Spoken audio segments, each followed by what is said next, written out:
Goeiedag, geliefde van die Here. Ek is Tinus Oosthuizen. Ek het is my groot voorreg om ietsie te deel wat die Here met my so 2 dae terug vir my gewys het. En dit gaan maar betrekking op ons as Christene. Ons voel baie keer mense onderdruk. Hulle voel baie keer ons weet die wêreld is maar baie soos in Engels sê performance oriented en baie keer sit dit druk op Christene ook om hulle stel vir hulle 'n maatstaf en sê dit is hoe Christen moet op lyk en dis hoe hy moet reageer en hy behoort binne 'n sekere tyd en by 'n sekere mylpaal te wees as 'n mens dit so kan stel. Maar die Here wys vir my hoe mense baie keer voel hulle is nie goed genoeg nie of hulle daar gebeur dingetjies, dan kyk hulle byvoorbeeld na die media en hulle sien hierdie prediker en tog hulle net, as ek net op daai vlak kan kom, maar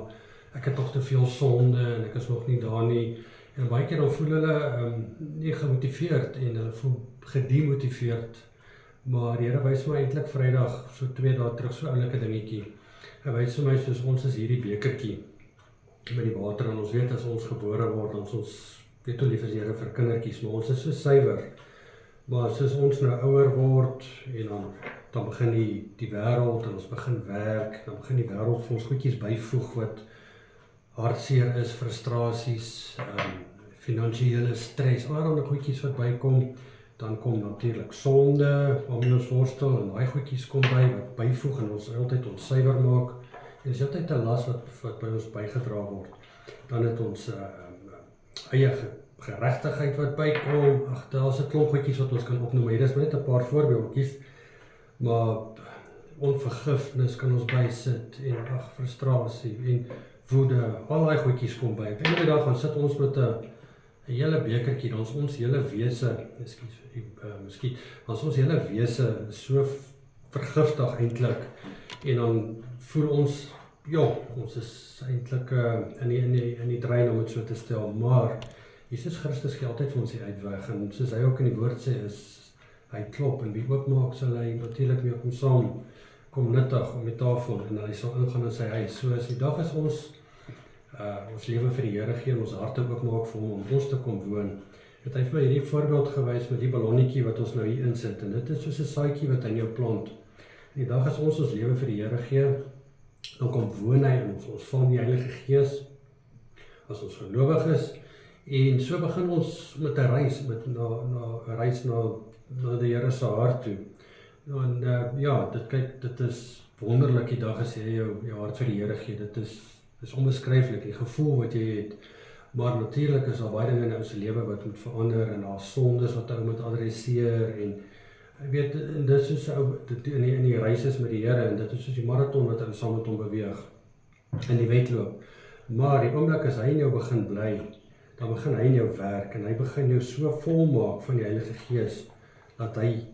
jou opvul met al die ou seer, al die ou wonde, al die stres, onvergifnis,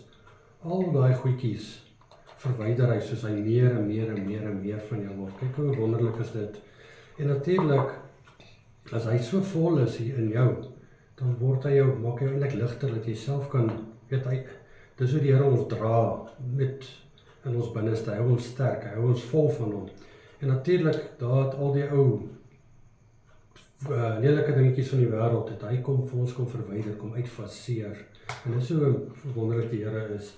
En hy het vir my net so 'n stukkie woord ook gegee om te deel met dit, saam met die beskrywing en die lesietjie, maar dit vat in na Johannes 3:30 toe, wat sê, hy moet meer word, maar ek moet minder. En dan Filippense 1:6 wat sê, omdat ek juis hierop vertrou, dat hy wat 'n goeie werk in julle begin het, dit sal voleindig tot op die dag van Jesus Christus. Hoe wonderlik is die dag as ons in 'n verhouding met die Here in beweging, ons begin saam met ons stap, dan net meer en meer groei ons groei geestelik, ons streef na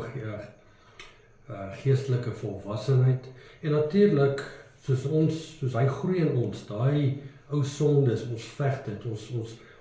ons weet ons is sondaars, ons wil altyd sonde doen, maar op die Here se tyd, op sy krag, met sy genade, stap ons in daai verhouding saam met hom, en hy adresseer daai sonde, hy help ons om van ou sonde ontslae te raak, want ons gaan altyd vyandig wees teenoor sonde, ons gaan nie net sonde aanvaar in ons lewe nie, maar Hoe wonderlik is die Here se genade, want as hy in jou kom woon, dan maak hy jou vry.